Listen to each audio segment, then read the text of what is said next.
The word hope, Mm. it gets thrown around a lot, doesn't it? Sometimes feels a bit, well, empty. Mm-hmm. But if you think back, maybe late 2000s, there was this one person who just seemed to ignite that word, Mm. made it feel really powerful again. Barack Obama, absolutely. Exactly. And that's who we're diving into today. Right. We're looking at the life, the presidency, the whole impact of Barack Obama, Yeah. 44th president, and obviously the first African-American president. A huge moment. Huge. And we're using excerpts from a source just called Barack Obama, simple title, but we want to really get under the skin of his journey, Understand what made it all tick. Yeah, presidency, legacy, pull out the key stuff, what really mattered, why did his time resonate like it did? And when you look at his early life, it's immediately striking how, well, unconventional it was. Totally. Born in Honolulu, Yeah. dad from Kenya, mom from Kansas. Right there, that's quite amazing. A real cultural intersection from day one. And Yeah. then, his parents separating, moving to Indonesia for a while. Then back to Hawaii. It wasn't exactly a straight line, was it? Not at all. And these weren't just like interesting facts for a biography. They really laid the foundation for so much later. How so? Well, he was grappling with these huge questions really early on. Who am I? Where do I belong? Big stuff for a kid. Yeah. And what can I do? What does it mean to be American, to be Black? These questions sort of echo through his whole story. You really see that search playing out, don't you? His time at college, Occidental, then Columbia, getting that academic grounding. But clearly wanting something more, something beyond just studying politics. Yeah, he wanted to do something, which led him to Chicago, right? Yeah. Community organizing. And that period was crucial, working in those poorer neighborhoods, helping people with jobs, schools, housing. It sounds like really hands-on work. It was, and he famously said it was the best education he ever had. Wow. Better than Harvard Law. That's what he said. It tells you a lot, doesn't it, about his belief in grassroots action, understanding people's actual lives. Yeah, that change comes from the ground up, not just from Washington, D.C. Exactly. It feels like a core belief for him. Then, of course, came Harvard Law School. And that historic role, first Black president of the Harvard Law Review. A very big deal.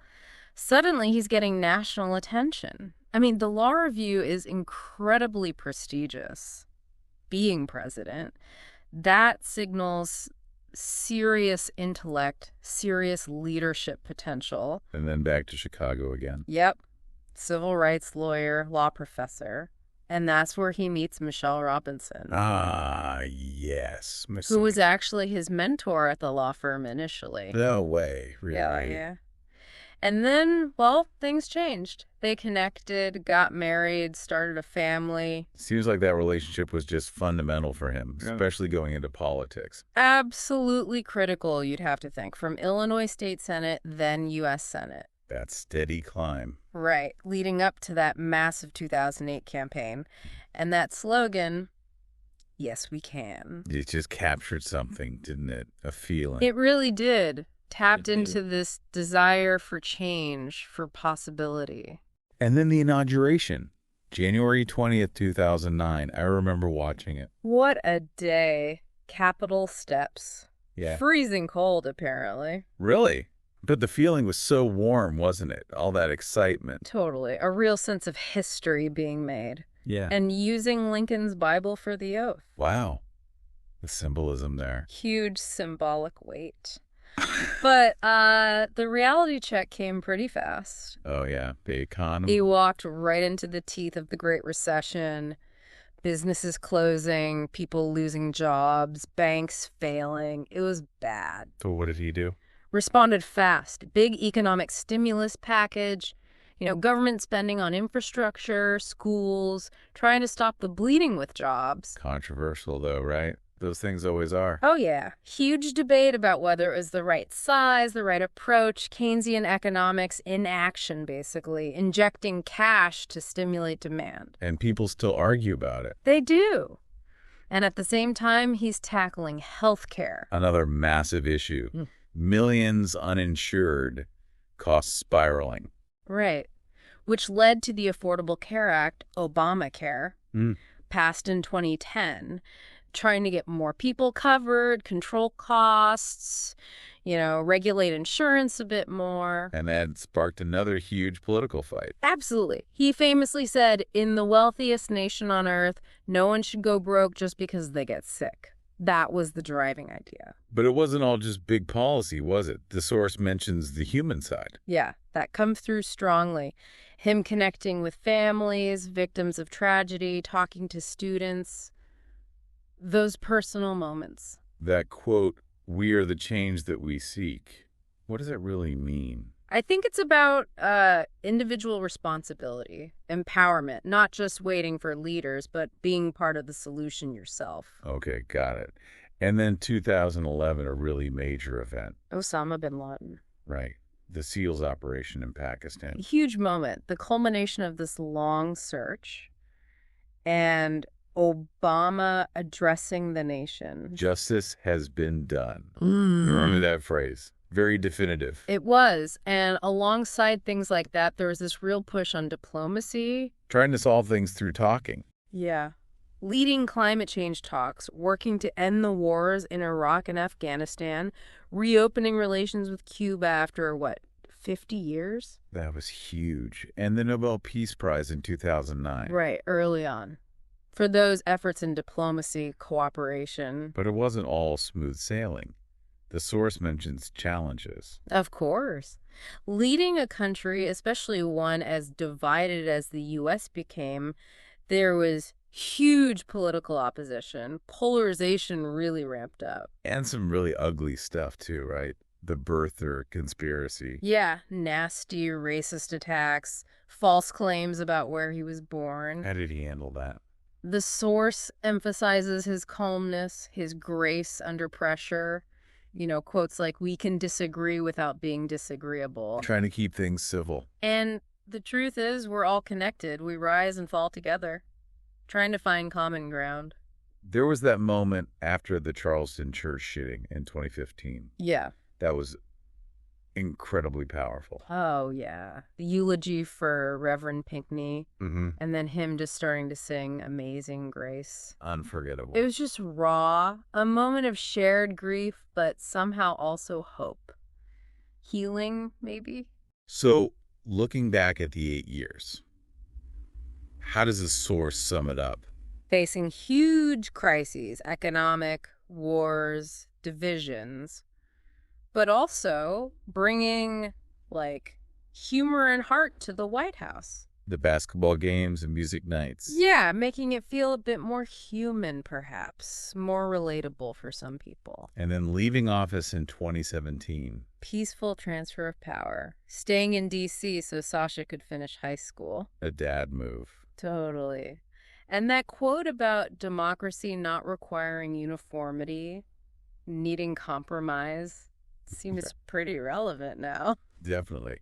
And his work didn't stop there, did it? The Obama Foundation. Right. Very active. Focused on inspiring and connecting people, especially young leaders, to make change in their communities. Programs like Obama Leaders, the Scholars Program. Yeah. And that quote, "The best way to not feel hopeless is to get up and do something." That really captures the spirit of it. Get involved. Exactly. And the plans for the Obama Presidential Center in Chicago sound ambitious. More than just a museum. Yeah, a center for learning, leadership, community space, park. He said it's not about him, it's about us, the next generation. And he's still speaking out, isn't he? On big issues. Equality, climate change, democracy, voting rights, education. Encouraging young people to get involved. What's the writing? A Promised Land was a huge bestseller. Massive. A really detailed look at his journey and the presidency.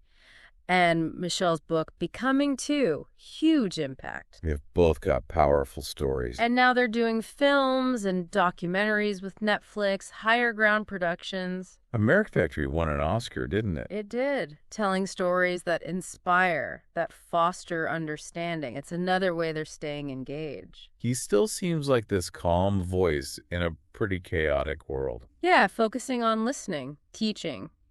Less about the drama, more about substance. And those phrases. Yeah. They stick with you. Yes, we can. Fired up, ready to go. The arc of history bends toward justice. They really entered the lexicon, didn't they? Carrying that sense of hope. So the legacy, it's more than just laws passed. Much more, it seems. It's about inspiration, especially for young people. That feeling of being seen, of representation. Leading with purpose, not just power. Yeah. And that quote encapsulates it. I believe in the power of stories, voices. Together, we can build a better world. So what are the big takeaways? The life lessons. Well, your background doesn't define your future. Questions make you stronger. Kindness isn't weakness. Hope as a catalyst for action, not just wishing. Right. And dreaming big, working hard, it can actually change things. His inspiration isn't just being the first Black president, it's how he led. With vision, compassion, heart. Let's pivot a bit.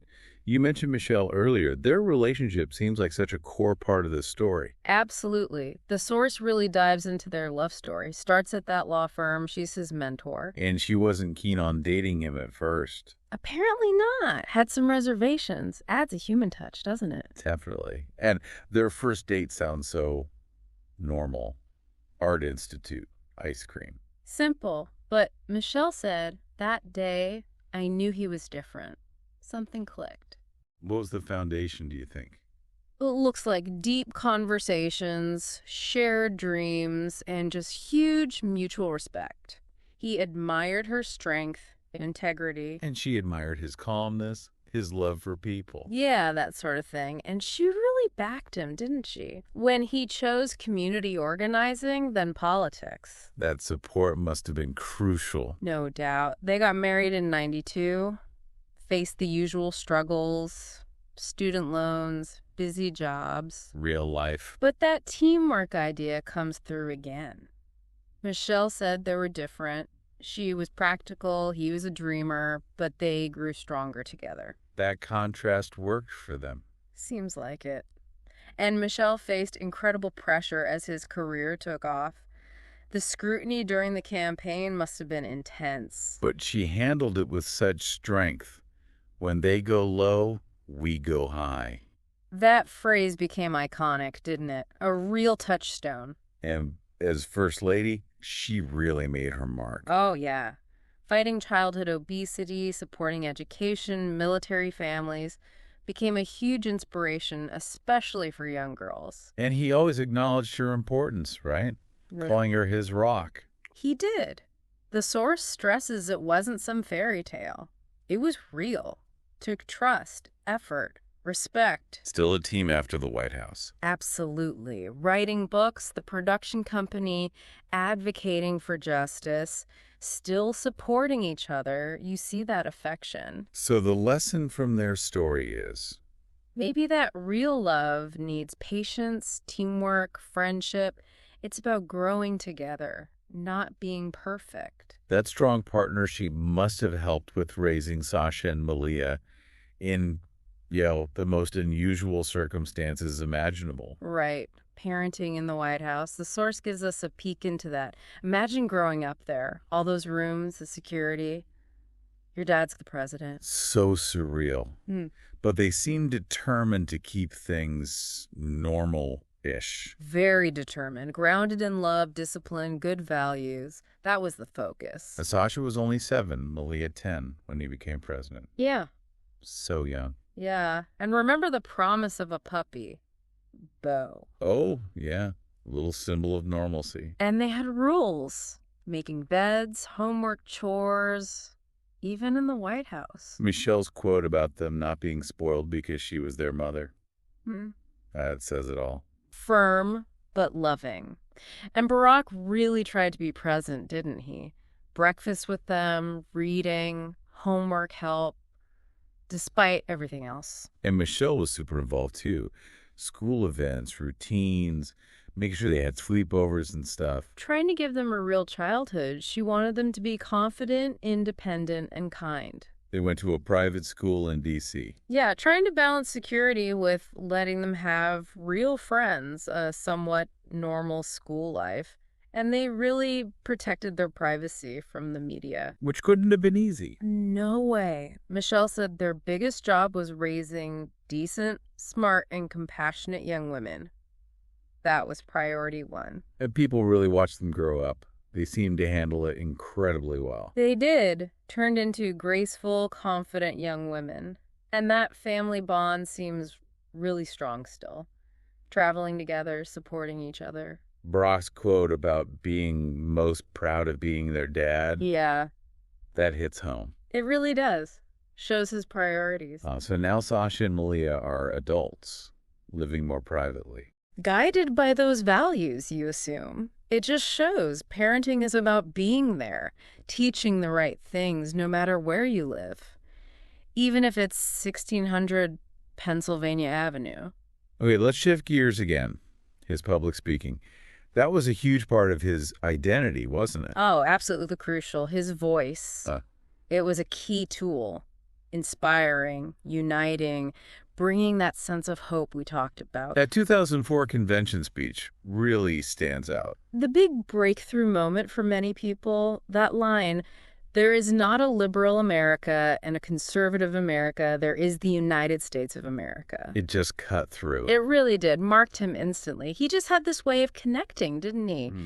Clear language, rhythmic, heartfelt, used stories well. Big complex ideas seem simple. And you felt he believed it. There was an authenticity there. Which makes a huge difference. Definitely. Think about the 2008 speech on race, A More Perfect Union, tackling such a difficult topic head on. Referencing the Constitution.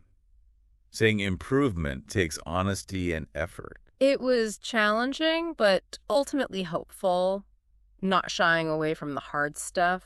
And yes, we can. That slogan, it became more than just words. It's a symbol, right, of collective belief, of hope translated into action. So simple, so powerful. And his responses to tragedies, like singing Amazing Grace in Charleston. Showed that human side again. Compassion, connection beyond politics. He spoke a lot about education, too, didn't he? Encouraging young people. Yeah, motivational stuff. The future's in your hands. Don't let anyone tell you you can't do something. Really pushing belief in potential. And on the world stage, A real presence. Advocating for peace, climate action, freedom, cooperation. Positioned himself as a global citizen. the source mentions English learners admiring his speeches. Why is that?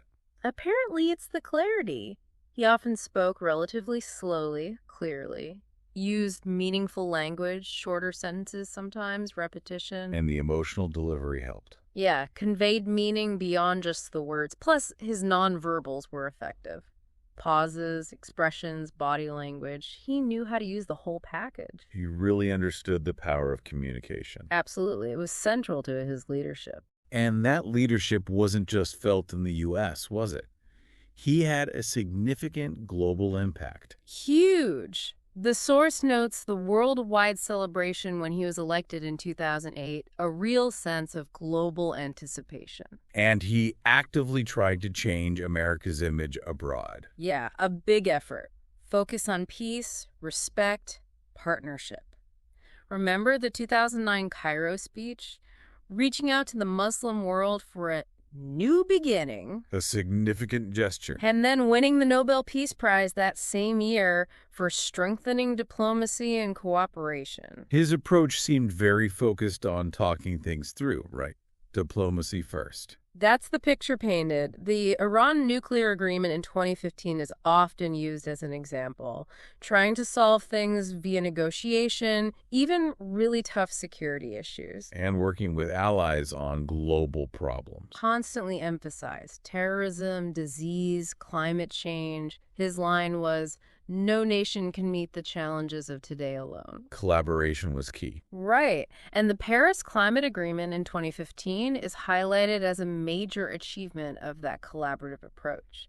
Obama played a big role, called it a turning point for the world. But he also made tough calls, like the bin Laden mission. Exactly. It wasn't only diplomacy. He showed he could act decisively on security, too. His travel seemed important, too, connecting with people globally. Yeah, like the welcome he got in Kenya, his father's homeland. Being called our son, that must have been powerful. He seemed really proud of Kenya's progress. And supporting programs in Africa. Yes, focusing on young leaders, education, health, saying Africa's future is up to Africans, but the world needs to support them. He also focused on Asia, Europe, Latin America. Improving trade in Asia, strengthening alliances in Europe, reopening relations with Cuba. A broad scope. And inspiring young people everywhere. That message again. The world needs your ideas, your energy, your dreams, really trying to galvanize the next generation globally. And he's still involved internationally through his foundation. Yeah, promoting democracy, education, cooperation. The work continues. So, wrapping up, the source pulls out these 10 life lessons from his journey. Seems especially useful for English learners. Yeah, framed that way. Because of his own background, his use of language, that lifelong learning aspect. Okay, let's run through them quickly. Lesson 1. Your story matters. Embrace your background. It's a strength. Like he saw possibility in his father's story. 2. Education is power. Keep learning. Crucial for language learners, obviously. Best anti-poverty program is a world-class education. 3. Speak with purpose. Words matter. Practice. Mean what you say. 4. Listen before you speak. Understand others first. Stand in their shoes. Key for communication. 5. Failure is part of the journey. Don't give up. Mistakes are learning opportunities. Essential for language learning. 6. Stay calm under pressure. Keep your cool. Helps in tricky conversations. 7. Hope is a superpower. Believe change is possible if you work for it, not just wishful thinking. 8. Unity is stronger than division. Work together, support each other, like practicing English with others. 9. Be true to yourself. Authenticity builds confidence. And 10. Never stop dreaming. Keep pursuing goals with effort and hope. The road ahead will be long, but I've never been more hopeful. Got quite a deep dive we've done here. His journey, leadership, the challenges, the legacy, these lessons. Yeah, a lot to unpack. Right. For you listening, especially if English is your focus, hopefully there's real encouragement here. Perseverance, communication, making a difference. Absolutely. Themes of leadership with empathy, that constant thread of hope. It's a remarkable story. So keep learning, keep exploring. Maybe reflect on Obama's impact, how these lessons might connect with your own life. And we should probably end with his own words, that powerful quote. Right. Change will not come if we wait for some other person or some other time. We are the ones we've been waiting for. We are the change that we seek. Powerful stuff. It really is. And maybe just add, yes, we can. Yes, you can.